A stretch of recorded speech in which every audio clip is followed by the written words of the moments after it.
Purple থেকে কিছু cosmetics order করেছিলাম আর সেগুলো তোমাদের সাথে আনবক্সিং করব না, সেটা তো হতে পারে না। তো এই জন্য আমি আনবক্সিং করতে বসে পড়েছি।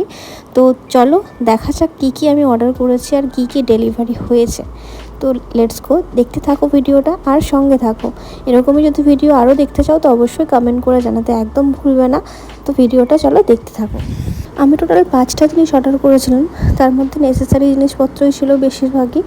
তোমাদেরকে একটা একটা করে সব কিছুই শেয়ার করব। তো প্রথমেই চলো দেখে নেওয়া যাক। এই যে একটা শ্যাম্পু এসেছে আমার, এই যে লরিয়েলের পার্পল কালারের একটা, আমার এই শ্যাম্পুটা ভীষণভাবে শ্যুট করে। আর এই যে কন্ডিশনারটা, আর ডার্মাকোর একটা হচ্ছে সানস্ক্রিন নিয়েছিলাম, সানস্ক্রিন থাকাতেও চায় না সারা। আর একটা কাফিনের একটা বডি বাটার ক্রিম নিয়েছিলাম। আর এই বেল্লা ভেটার একটা পারফিউম নিয়েছিলাম। ভিডিওটা ভালো লাগলে অবশ্যই লাইক কমেন্ট আর শেয়ার করে দিও। টাটা, দেখা হচ্ছে পরবর্তী ভিডিওতে।